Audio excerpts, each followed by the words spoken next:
Thank you.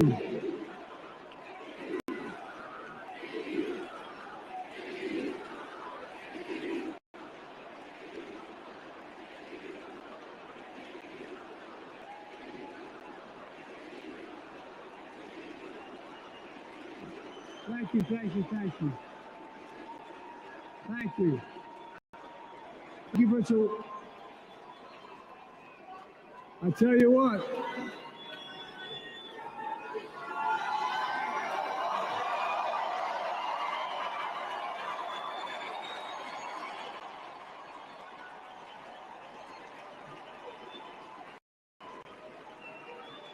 To my dearest daughter Ashley, God love you, you're incredible. Thank you for that introduction and for being my courageous heart, along with Hunter and our entire family, and especially our rock, Jill.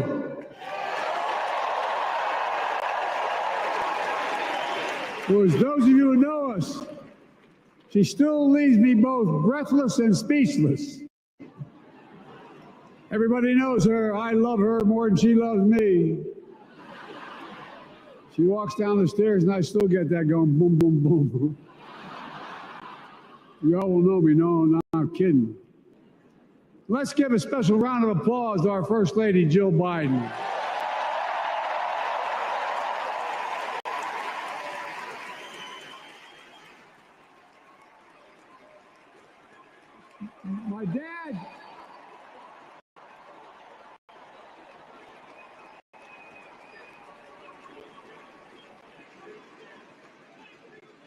My dad used to have an expression, for real. He'd say, Joey, family is the beginning, the middle, and the end. And I love you all. Folks. And America, I love you.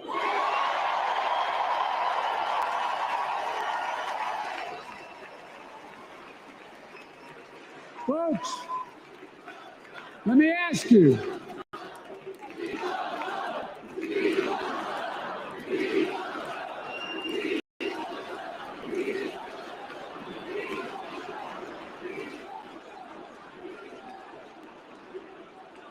Let me ask you. Are you ready to vote for freedom?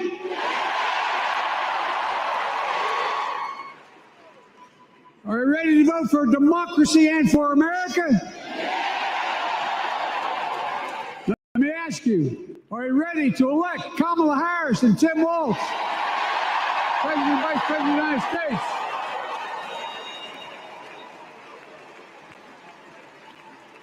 My fellow Democrats, my fellow Americans, nearly 4 years ago, in winter, on the steps of the Capitol on a cold January day, I raised my right hand and I swore an oath to you and to God to preserve, protect, and defend the Constitution and to faithfully execute the office of the President of the United States. In front of me was a city surrounded by the National Guard. Behind me, a Capitol that's 2 weeks before had been overrun by a violent mob. But I knew then, from the bottom of my heart, that I knew now, there is no place in America for political violence. None. You cannot say you love your country only when you win.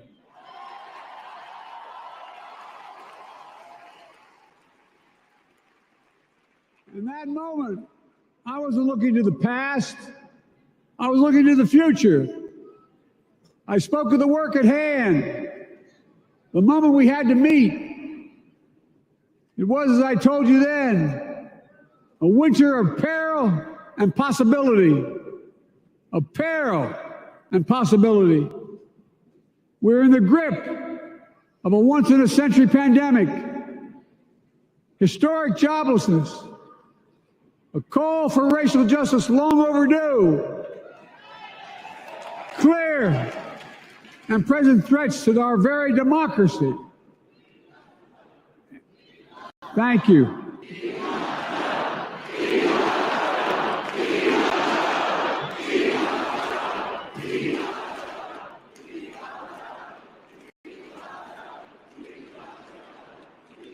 And yet I believed then, and I believe now, that progress was and is possible, just as inachievable. And our best days are not behind us, they're before us.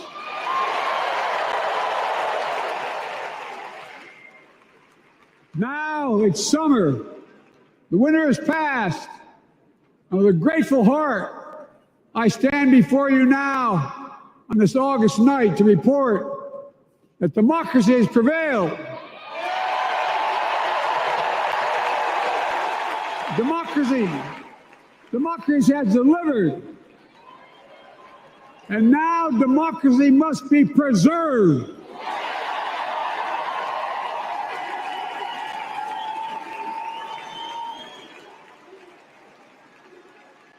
You've heard me say it before. We're facing an inflection point. One of those rare moments in history when the decisions we make now will determine the fate of our nation and the world for decades to come. That's not hyperbole, I mean it literally. We're in a battle for the very soul of America.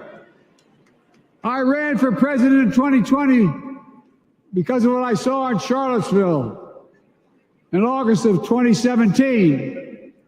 Extremists coming out of the woods, carrying torches, their veins bulging from their necks, carrying Nazi swastikas, and chanting the same exact anti-Semitic bile that was heard in Germany in the early 30s. Neo-Nazis, white supremacists, the Ku Klux Klan, so emboldened by a president then in the White House that they saw as an ally. They didn't even bother to wear their hoods. Hate was on the march in America.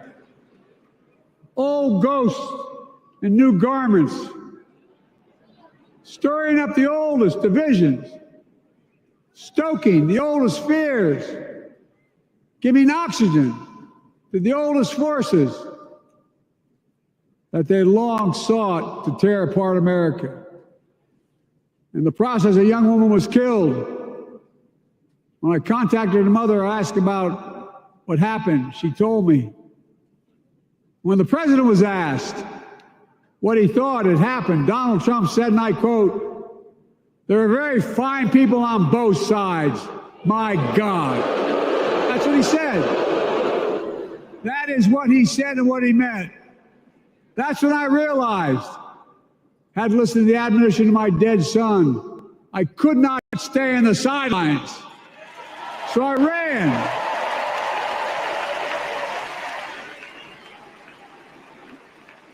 Because I had no intention of running again. I just lost part of my soul. But I ran with a deep conviction. In America, I know and believe in an America where honesty, dignity, decency still matter.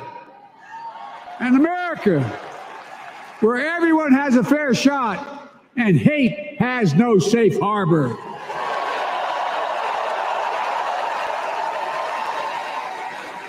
An America where the fundamental creed of this nation, that all of us are created equal, is still very much alive. And a broad coalition of Americans joined with me. 81 million voters voted for us, more than any time in all of history. Because of all of you in this room and others, we came together in 2020 to save democracy.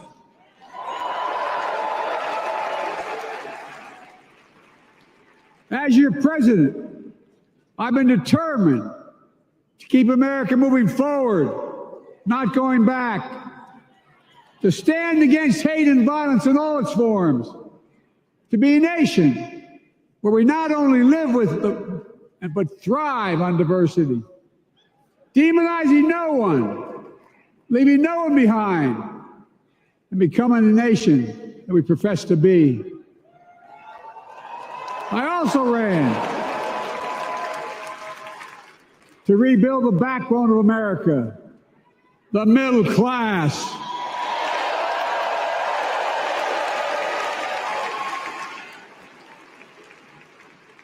I made a commitment to you that I'd be a president for all Americans, whether you voted for me or not. We have done that. Studies show the major bills we have passed actually delivered more to red states than blue, because the job of the president is to deliver to all of America.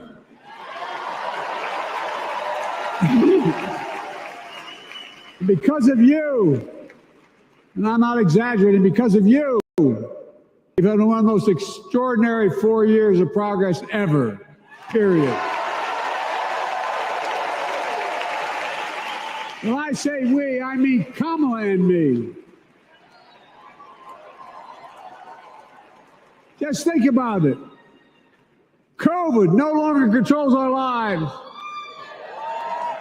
We've gone from economic crisis to the strongest economy in the entire world.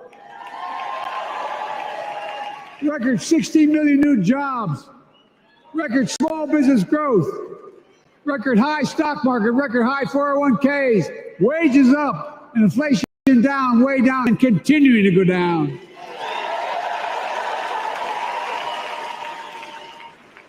The smallest racial wealth gap in 20 years. And yes, we both know we have more to do, but we're moving in the right direction. More Americans have peace of mind that comes from having health insurance. More Americans have health insurance today than ever before in American history.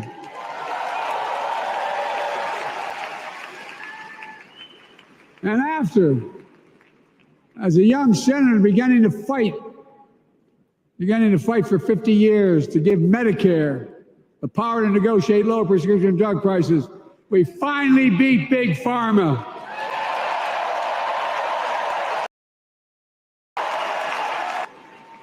And guess who cast the tie-breaking vote? Vice President, soon-to-be President Kamala Harris.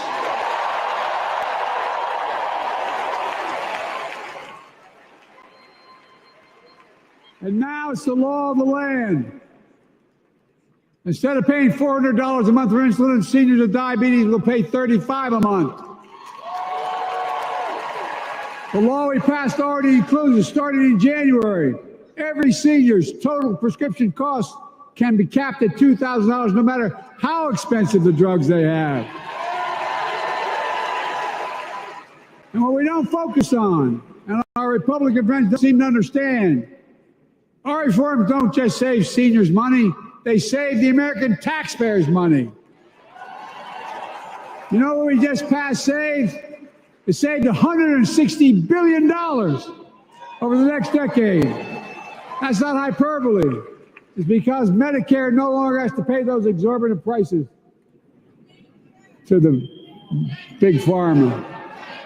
But look, oh, thank you, Kamala, too. Look, folks,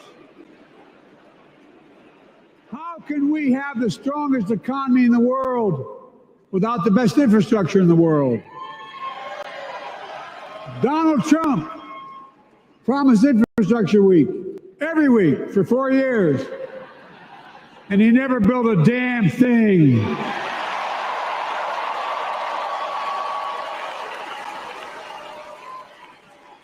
But now, because of what Kamala have done, remember we were told we couldn't get it done. Remember when we came in office, we couldn't get anything passed? But right now, we're giving America an infrastructure decade, not week. We're modernizing our roads, our bridges, our ports, our airports, our trains, our buses. removing every lead pipe from schools and homes so every child can drink clean water, providing affordable high-speed internet for every American, no matter where they live, not unlike what Roosevelt did with electricity, and so much more. We are uniting the country. We're growing our economy. We're improving our quality of life. And we're building a better America.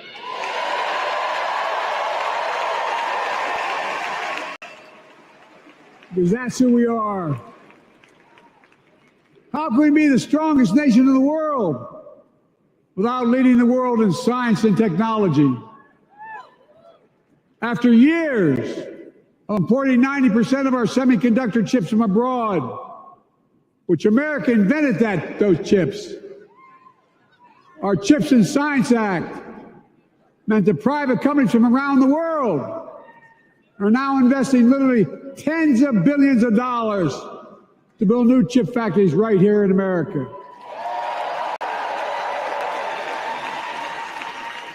And over that period, they'll create tens of thousands of jobs. And many of those jobs in the so-called fabs, the buildings that make the chips, that's being constructed now. And guess what? The average salary in those fabs, size of a football field, will be over $100,000 a year, and you don't need a college degree.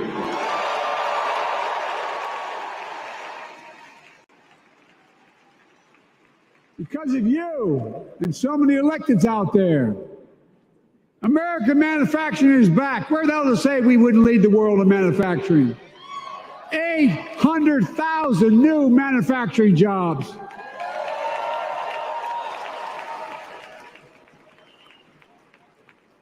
Our Republican friends and others made sure they'd go abroad to get the cheapest labor. We used to import products and export jobs. Now we export American products and create American jobs right here in America, where jobs belong.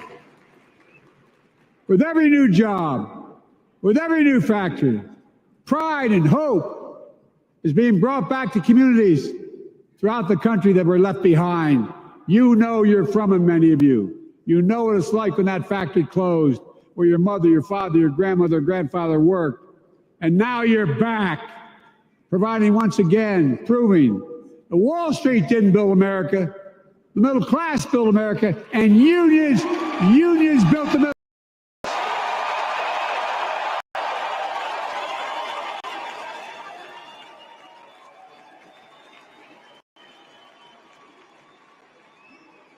It's been my view since I came to the Senate.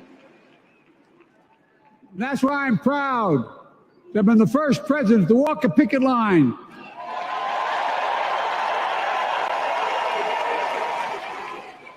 And be labeled the most pro-union president in history, and I accept it. It's a fact.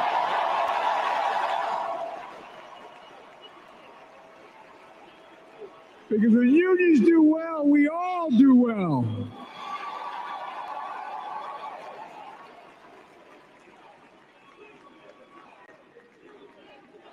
You got it, man.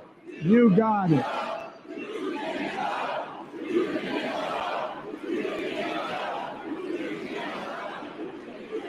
I agree. I'm proud. Look, remember we told we couldn't get anything done because we couldn't get anything done in the Congress? Well, with your support, we passed the most significant climate law in the history of mankind.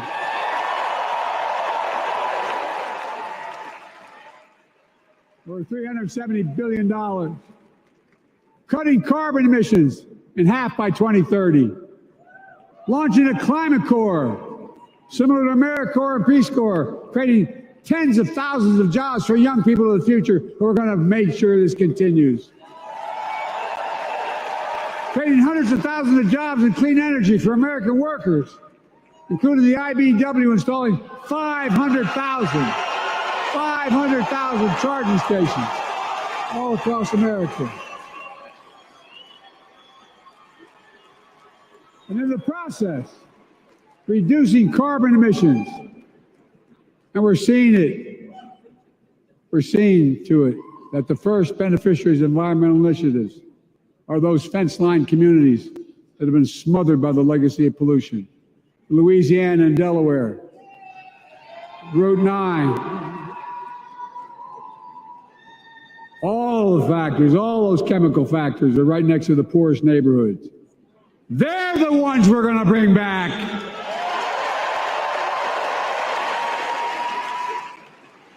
And how? How can we be the greatest nation in the world without the best education system in the world?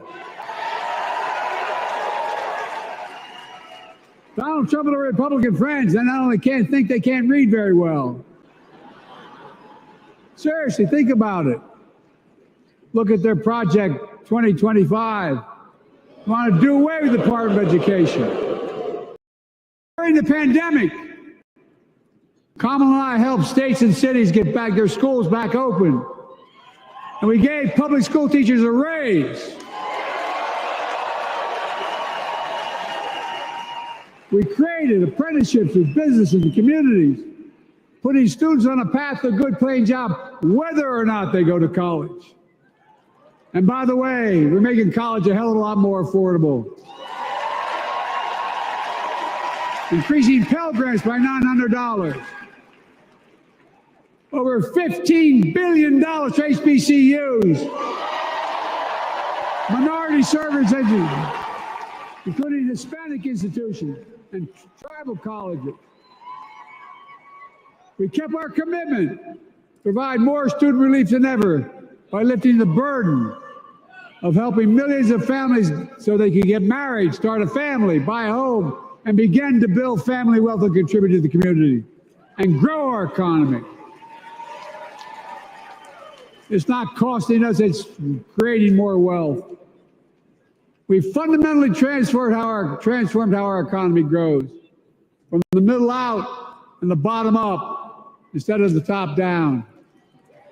You know, my dad used to say there wasn't a whole hell of a lot to drop down on my kitchen table at the end of the month. I come from a basic middle-class family, 3-bedroom house, 4 kids, a grandpop living with us, decent neighborhood, but never a penny to spare. And look, that top-down notion never worked. A lot of Democrats didn't think it worked, but thought it worked, but it doesn't. And when we did all that, what we've done, everybody can do well. Everybody.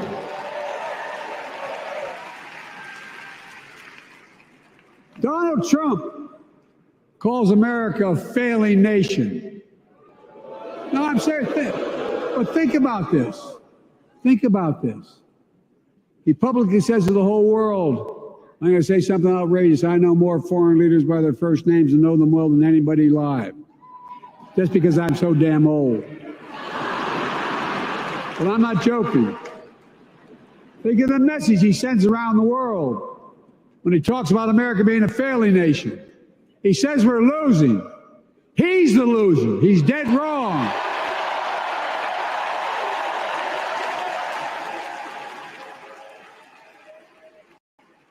Many of you are very successful people who travel the world. Name me a country in the world that doesn't think we're the leading nation in the world. Without America, not a joke, think about it. I'm being literal. Who could lead the world other than the United States of America? Well, guess what? America's winning, and the world's better off for it. America's more prosperous, and Americans are safer today than we're under Donald Trump. Trump continues to lie about crime in America, like everything else. Guess what? On his watch, the murder rate went up 30%, the biggest increase in history. Meanwhile, we made the largest investment, Kamala and I, in public safety ever. Now, the murder rate is falling faster than any time in history. Violent crime has dropped to the lowest level of more than 50 years. And crime will keep coming down when we put a prosecutor in the Oval Office instead of a convicted felon.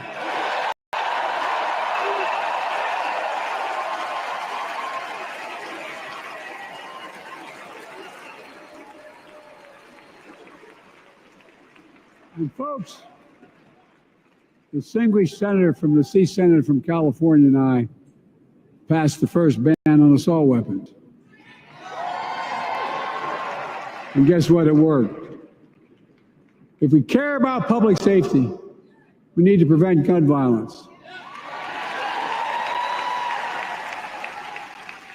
And it makes me ashamed when I travel the world, which I do.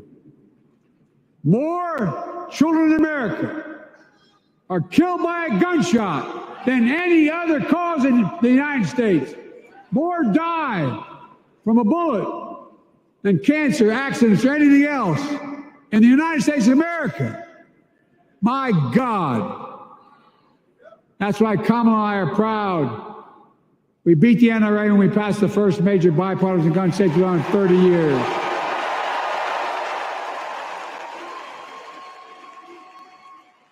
I'm serious.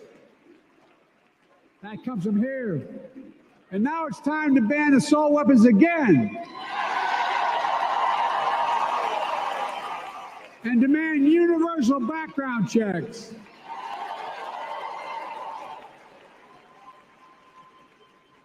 It's hard. I never thought I'd stand before a crowd of Democrats and refer to a president as a liar so many times. No, I'm not trying to be funny. It's sad. Trump continues to lie about the border. Here's what they won't tell you. Trump killed the strongest bipartisan border deal in the history of the United States that we negotiated with the Senate Republicans. It took 4 weeks.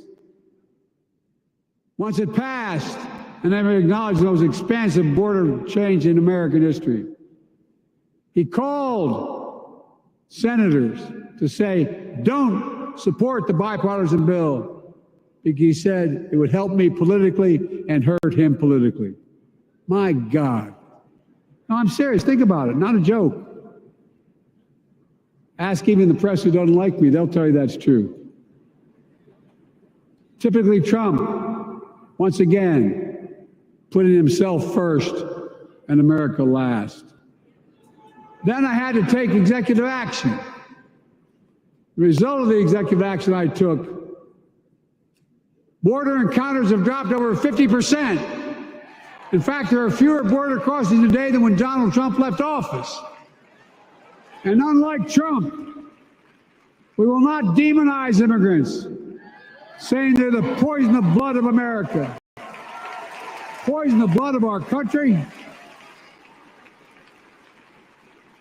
Kamala and I are committed to strengthening legal immigration, including protecting dreamers and more.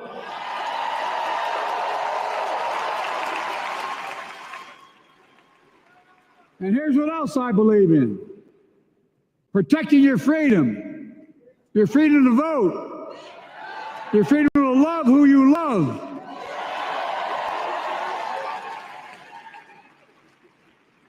And your freedom to choose.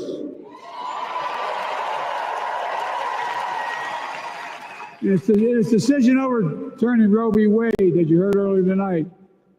The United States Supreme Court majority wrote the following, quote, women are not without electoral or political power. No kidding. MAGA Republicans found out the power of women in 2022. And Donald Trump is going to find out the power of women in 2024. Watch.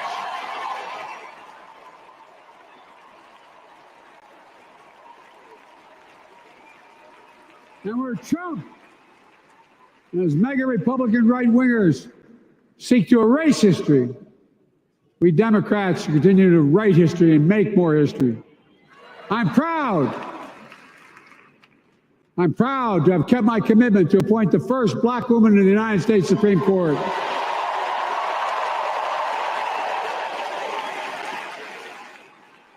Ketanji Brown Jackson, a symbol for every young woman in America that you can do anything. I'm proud that I've kept my commitment to have an administration that looks like America and that taps in to the full talent of our nation. The most diverse cabinet in history, including the first black woman in South Asian descent to serve as vice president, and will soon serve as the 47th president of the United States.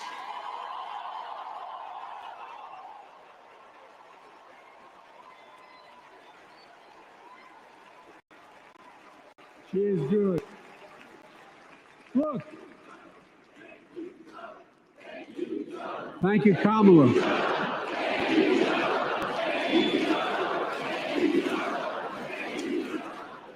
Folks, I've long said we have many obligations as a nation, but I got in trouble years ago for saying I'd make no apologies.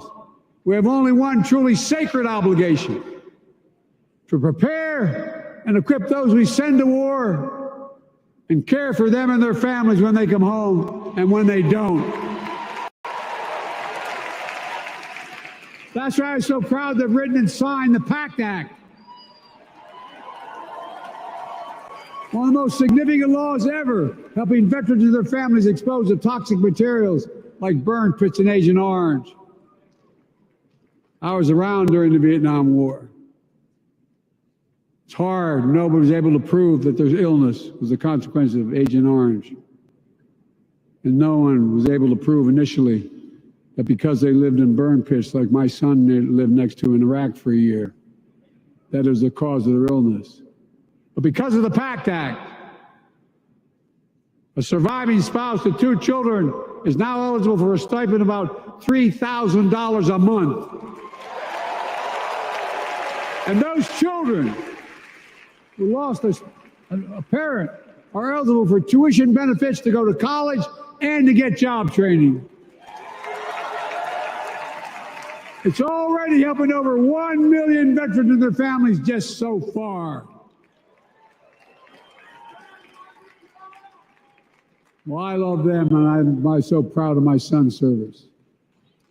We get it, but guess who doesn't get it and doesn't respect our veterans?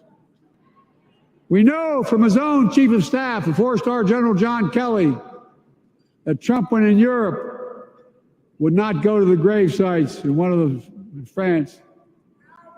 The brave service members who gave their lives to this country, he called them suckers and losers. Who in the hell does he think he is? Who does he think he is? There's no words for a person. They are not the words of a person not worthy of being commander-in-chief, period. Not then, not now, and not ever. I mean that. I mean that from the bottom of my heart.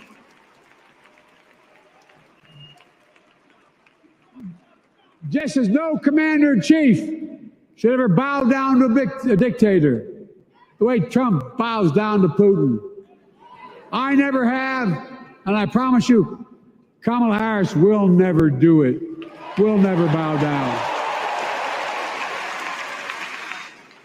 When Trump left office, Europe and NATO was in tatters. Not a joke. America First doctrine. Changed our whole image in the world. Well, they gave the hours, about 190 hours sum total. Then my counterparts were heads of state in Europe to strengthen NATO. We did. We united Europe like it hadn't been united for years, adding Finland and Sweden to NATO. 10 days before he died, Henry Kissinger called and said, not since Napoleon has Europe not looked over their shoulder at Russia with dread. Until now. Until now. Well, guess what? Putin thought he'd take Kyiv in 3 days. 3 years later, Ukraine is still free.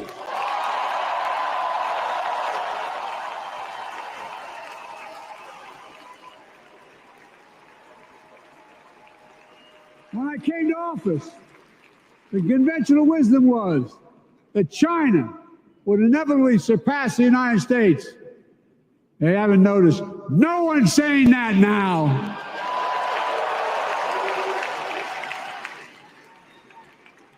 And we'll keep working to bring hostages home and end the war in Gaza and bring peace and security to the Middle East.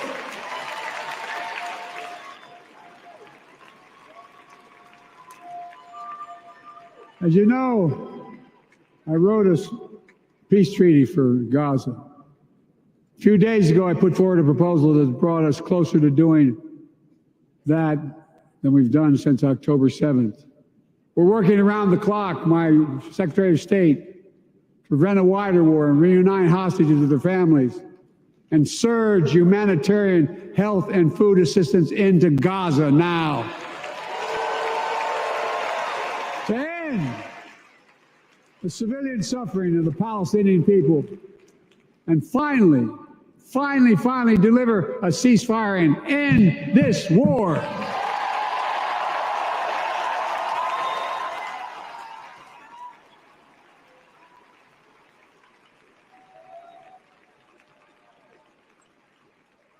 Those protesters out in the street, they have a point. A lot of innocent people are being killed on both sides.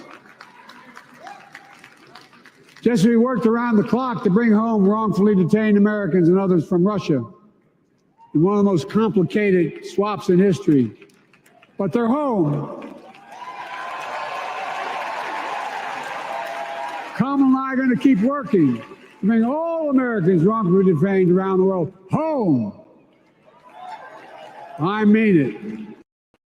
Folks, I've got 5 months left in my presidency. I've got a lot to do. I intend to get it done.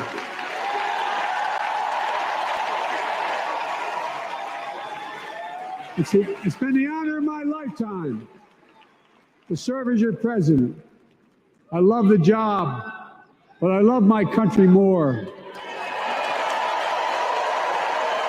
I love my country more. And all this talk about how I'm angry at all those people who said I should step down, that's not true.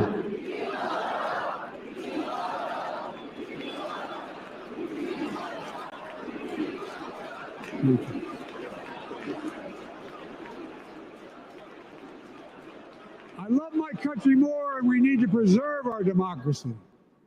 In 2024, we need you to vote. We need you to keep the Senate. We need you to win back the House of Representatives. And above all, we need you to beat Donald Trump.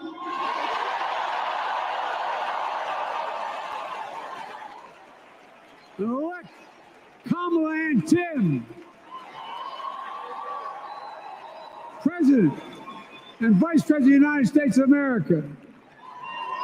Look, they'll continue to lead America forward, creating more jobs, standing up for workers, growing the economy, lower the cost to American families so they just have a little more breathing room.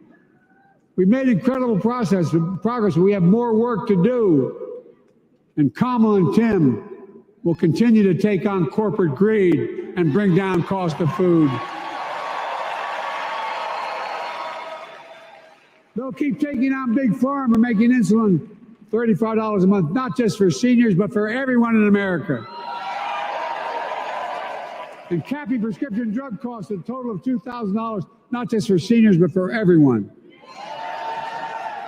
And folks, that's going to save America again, tens of billions of dollars.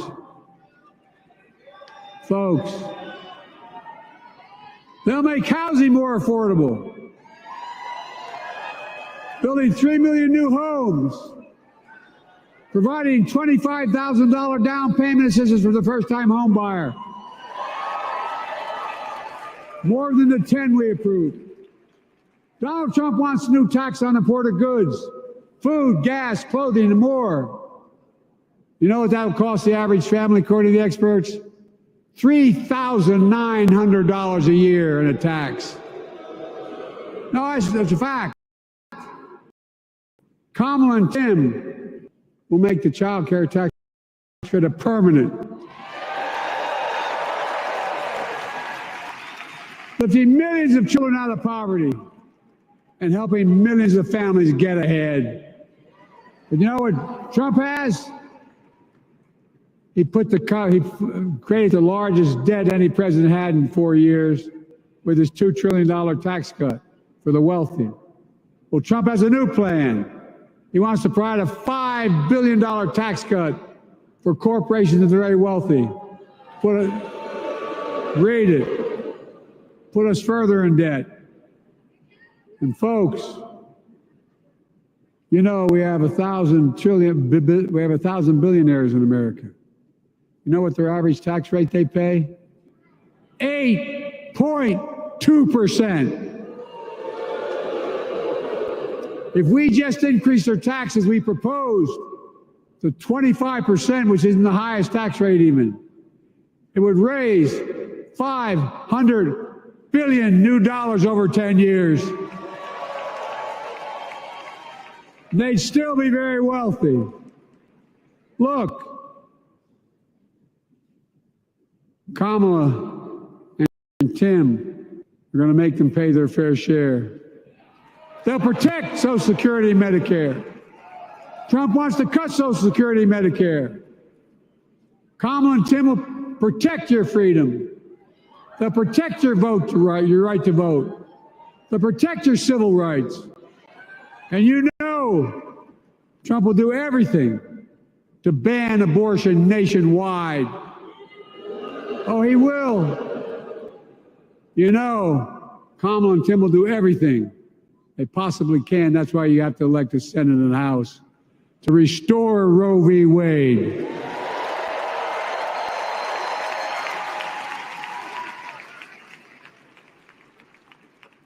The ancient Greeks taught us that character is destiny. Character is destiny. For me and Jill, we know Kamala and Doug are people of character. It's been our honor to serve alongside them. And we know that Tim and Gwen Waltz are also people of great character. Selecting Kamala was the very first decision I made when I became our nominee. And it was the best decision I made my whole career.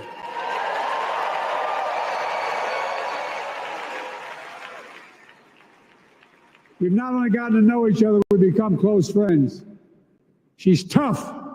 She's experienced.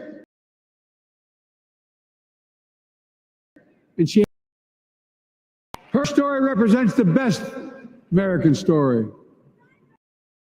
And like many presidents, she was also vice president. That's a joke.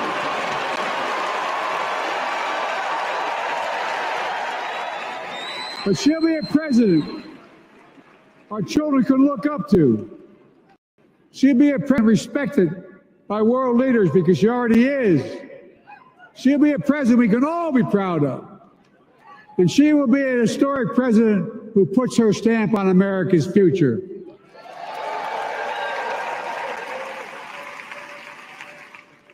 This will be the first presidential election since January 6th. On that day, we almost lost everything about who we are as a country. And that threat, this is not hyperbole, that threat is very much alive. Donald Trump says he will refuse to accept the election result if he loses again. Think about that. He means it. Think about that. He's promising a bloodbath if he loses, in his words. And that he'll be a dictator on day one, in his own words. By the way, this sucker means it. No, I'm not joking. Think about it. Anybody else said that in the past, you'd think he was crazy. He is crazy, but you'd think it was an exaggeration, but he means it. We can't let that happen. Folks, All of us carry a special obligation. Independents, Republicans, Democrats. We saved democracy in 2020, and now we must save it again in 2024.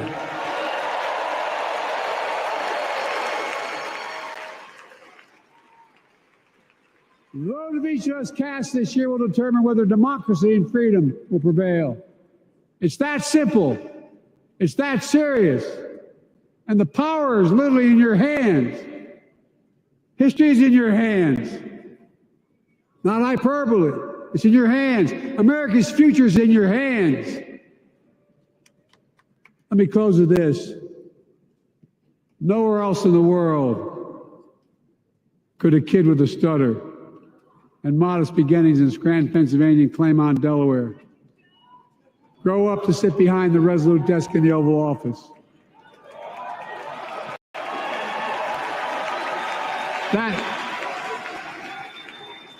That's because America is and always has been a nation of possibilities.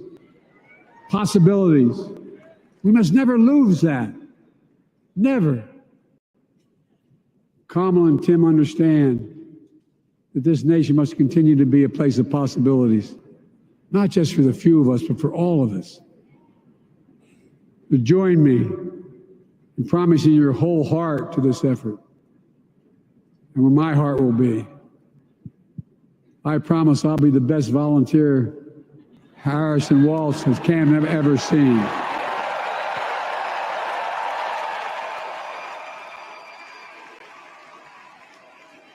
Each of us has a part in the American story. For me and my family, there's a song that means a lot to us. It captures the best of who we are as a nation. The song is called American Anthem. There's one verse that stands out, and I can't sing worth a damn, so I'm not going to try. I'll just quote it. The work and prayers of centuries have brought us to this day. What shall our legacy be? What will our children say? Let me know in my heart when my days are through. America, America, I gave my best to you.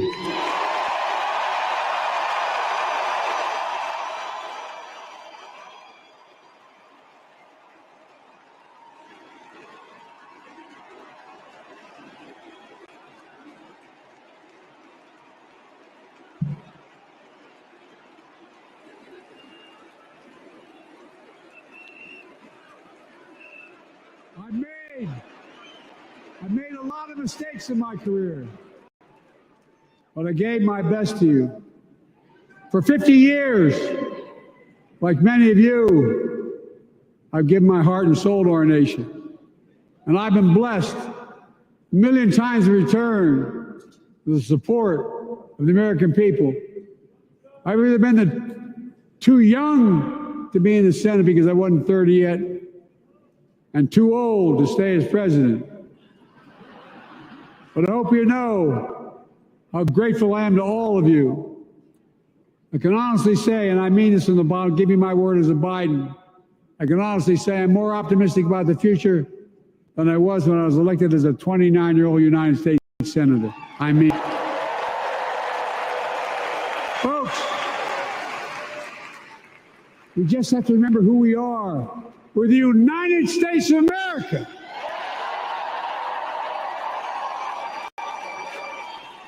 And there's nothing we cannot do when we do it together.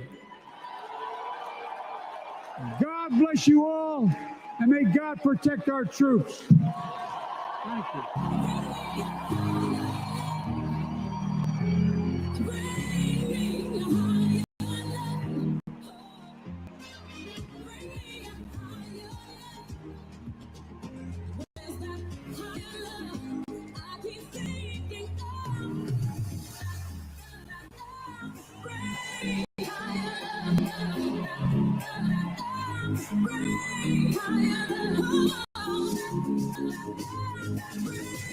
Higher.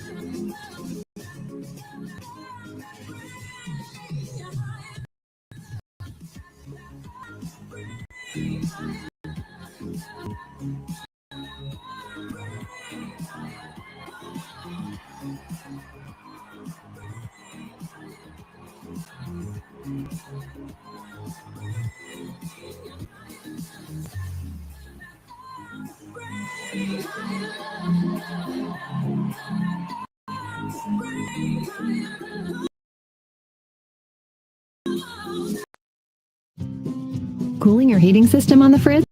Dripping faucet. Look